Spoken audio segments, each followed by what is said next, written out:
Amérique. Nous sommes réunis pour parler de la prochaine crise. Nous pouvons ouvrir cette réunion secrète des empires médiatiques de l'Amérique. Nous sommes réunis pour parler de la prochaine crise absurde qui renverra les Américains là où ils doivent être, en chambre noire, collés à leur télévision, trop terrifiés pour zapper les publicités. Eh bien, je crois... NBC, vous êtes ici pour écouter, pas pour parler. Je propose une bonne vieille panique sur la santé publique. Une nouvelle maladie. Personne n'est immunisé. C'est comme l'été du requin, sauf que au lieu d'un requin, c'est une épidémie. Et au lieu de l'été, c'est tout le temps. Ah oui, c'est excellent. Je déteste être le gars qui dégomme l'idée que tout le monde adore. Il adore être ce genre de gars. Mais Janice, nous avons une éthique. Ça ne peut pas être une maladie inventée. La seule chose morale à faire, c'est répandre un virus mortel dans tout le grand public. Nous avons quelque chose que nous avons gardé secret mais qui n'a pas été testé. Venez par ici, NBC. Eh bien, nous croyons effectivement dans les tests, mais je... Wow! Ouais. Bon, nous avons notre maladie mortelle.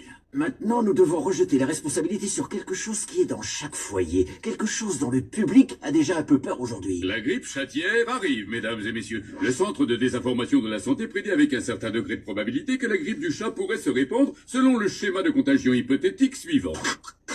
Alors, soyez très prudents. Ce petit corps chaud sur vos genoux est peut-être prêt à détruire vos organes vitaux.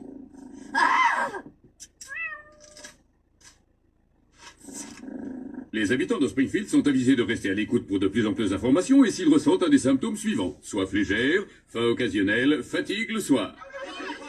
Vous savez, je ne sais pas quand on a cru que c'était une bonne idée.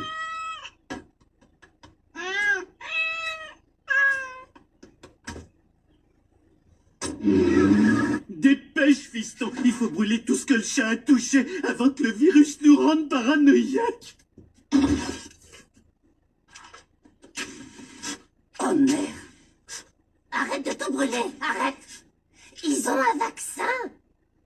Très bien, on va se faire vacciner. Oh merde, tu savais qu'il était dans la pile? J'ai cru que c'était un tas de vieilles guenilles.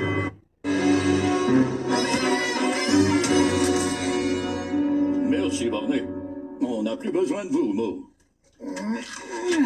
Très bien, en tout cas, ça m'a bien plu de jouer le docteur Hibert. Au fait, vous êtes plus le bienvenu à la bibliothèque. Désolé. C'était pas si terrible, tu es d'accord, Bart? Parfois, la peur de souffrir fait...